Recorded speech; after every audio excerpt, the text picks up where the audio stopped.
And she was looking for that day of the day of Pentecost. Amen. So it called it the day of Pentecost had fully come.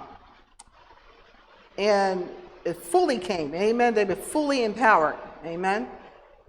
They were with one accord in one place. They were in unity. They were together. They had unity here, believing for the Holy Spirit to come. Verse 2. And suddenly there came a sound from heaven as of a rushing mighty wind. So it was a loud wind coming. Imagine that. The wind blowing really hard. And it filled the whole house where they were sitting. So the whole house was filled. Imagine this room that we're in right now, in the sanctuary, being filled with the wind from heaven. Amen. Praise the Lord. Hallelujah. You know, the hair must have been blowing all over the place. Everything was going. And filled the whole house where they were sitting. Then there appeared to them divided tongues of, it says, then there appeared to them divided tongues as of fire, and one set upon each of them. So the tongues that came upon them was like fire. Amen. I don't know if you remember that message I preached on, when you speak the word of God over certain things, you're speaking fire over it. It ignites, it changes things. Amen. So it was like as fire, and one set upon each of them. And they were all filled with the Holy Spirit, and began to speak with other tongues as the Spirit gave them utterance. And there were dwelling in Jerusalem Jews, devout men from every nation. So every nation was there on the day of Pentecost. So I believe when they named it United Pentecostal Church, they were thinking about every nation. It wasn't just one particular people. In here it talks about every nation. Okay, not one particular race or group of people. Amen. From every nation under heaven. So every nation that you could think of on this earth was there in Jerusalem. Amen. And this is what they spoke in tongues. And when the sound occurred, the multitude came together and were confused. So people hearing these tongues, because everyone heard them speak in his own language. So God was sending a message that particular day. That day of Pentecost today was a powerful day. And they were hearing their own language being spoken to them. It was a word coming from heaven. Amen. Verse 7. Then they were all amazed. These people were surprised. They were amazed and marveled, saying to one another, look, are not all these who speak Galileans?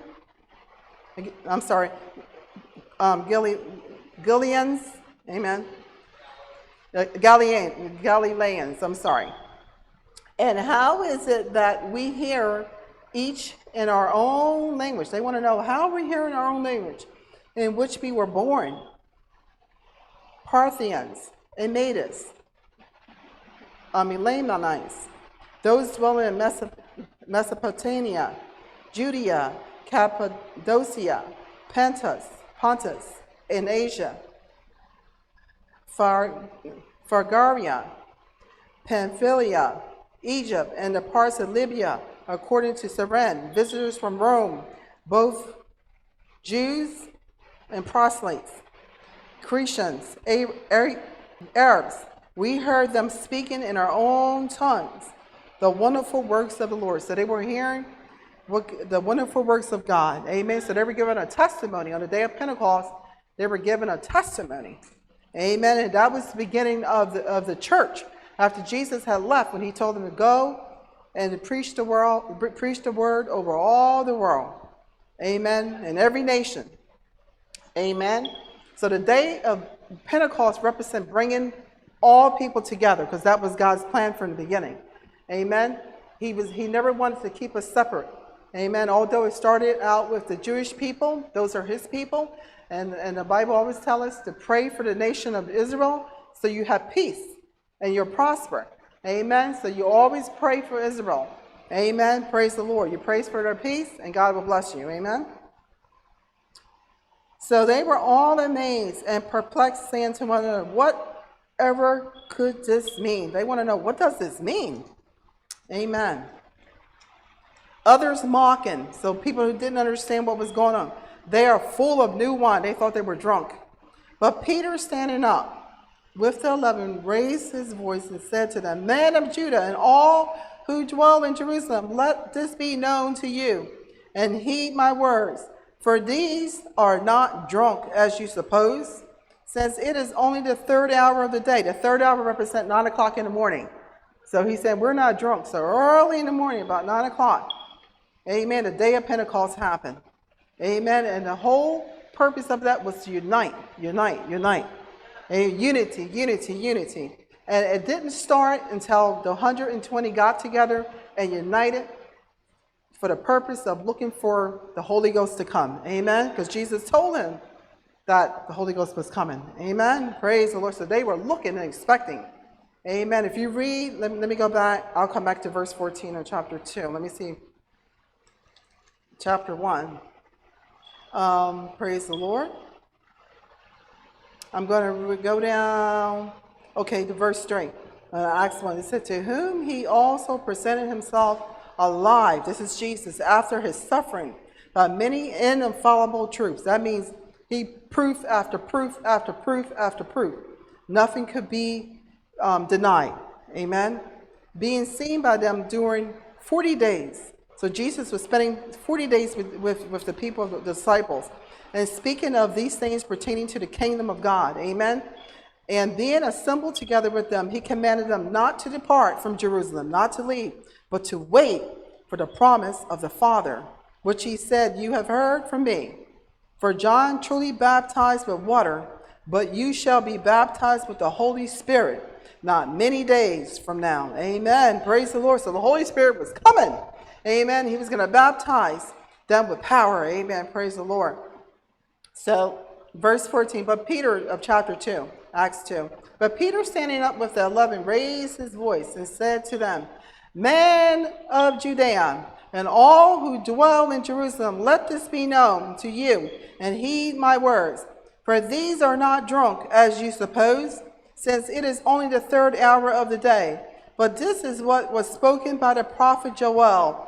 And it shall come to pass in the last days, says God, that I will pour out my spirit on all flesh, and your sons and your daughters shall prophesy. Your young men shall see visions. Your old men shall dream dreams. And on my men servants and on my maid servants I will pour out my spirit in those days, and they shall prophesy. I will show wonders in the heaven above, and the signs in the earth beneath, blood and fire and vapor of smoke. The sun shall be turned into darkness, and the moon into blood, before the coming of the great and awesome day of the Lord. And it shall come to pass that whoever call on the name of the Lord shall be saved. Amen. If you call on the name of the Lord, you shall be saved. Praise the Lord. Man of Israel, hear these words. Jesus of Nazareth, a man attested by God to you by miracles, wonders, and signs which God did through him. And in your midst, as you yourself also know, him being delivered by the determined purpose, foreknowledge of God, you have taken by lawless. In other words, everything they did against Jesus was lawless, according to the kingdom of God. Lawless hands, and have crucified and put to death, whom God raised up. So God raised them up, having loosed the pains of death, because it was not possible that he should be held by it. For David says concerning him, I foresaw the Lord always before my face, for he is at my right hand, and that I may not be shaken. Therefore my heart rejoiced, and my tongue was glad. Moreover, my flesh also will rest in hope. For you will not leave my soul in Hades, nor will you allow your Holy One to see corruption. You have made known to me the ways of life. You will make me full of joy in your presence. Men and brethren, let me speak freely to you on the patriarch David, that he is both dead and buried, and his tomb is with us today. Therefore, being a prophet, and knowing that God has sworn with an oath to him that all of the fruit of his body, according to the flesh, he will raise up the Christ to sit on his throne. He, foreseeing this, spoke concerning the resurrection of Christ, that his soul was not left in Hades, nor did his flesh see corruption. This Jesus God has raised up, which we are all witnesses.